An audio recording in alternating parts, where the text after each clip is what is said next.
Is there a lot on your plate today that's causing you stress or frustration? I want to help you today. There's no reason for you to have stress. Stress is a form of worry. And Jesus tells us in Matthew 6:25 not to worry about our life.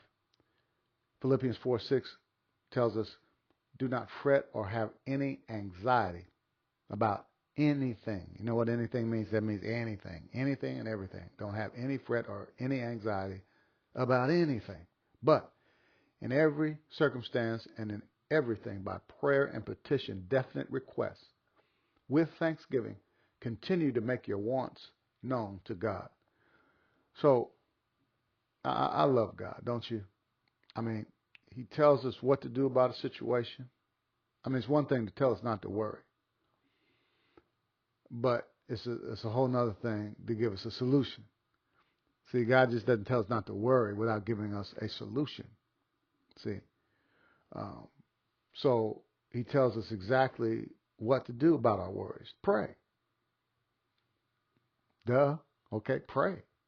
Yeah, prayer is powerful. The prayer of a righteous man makes tremendous power available. It's just not some pat answer. Well, preachers always just say pray. Well, it's one thing just to say pray.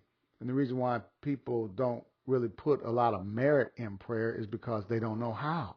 Once you know how and you know that prayers are powerful and God hears the prayer of a righteous man, and you know that whatever things you ask when you pray, you believe you receive and you shall have. You know that this is the confidence that we have in Him, that if we ask anything according to His will, He hears us. And if we know that He hears us, we know that we have the petitions we desire of Him. You see, so it tells us to pray. Not only to pray, but to pray with thanksgiving. See, a thankful heart does not worry. A thankful heart doesn't fear. 1 Peter 5:7 tells us exactly what to do with our worries. God gives us, again, a solution. We're simply to give all our worries to God. That's it.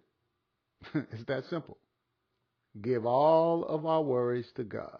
Whatever it is, whatever you're going through, whatever your trouble is, He can handle it. But you have to trust Him. And it doesn't say to cast some of your cares on God, but all of them. The word cast is a fisherman's term, which means to throw to a point away from you. So we're to throw our worries onto God. Wow.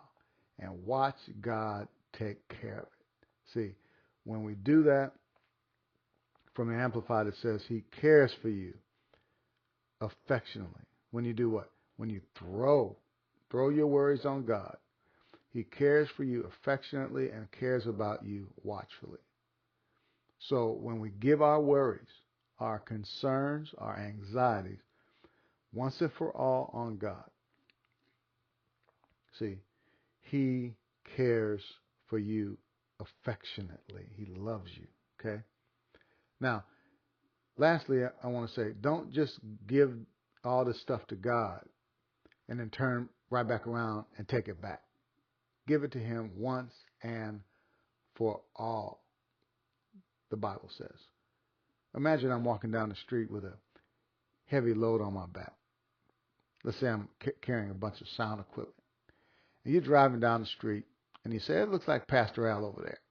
Let me stop by and help him. And you got a pickup truck. And I'm walking hunched over.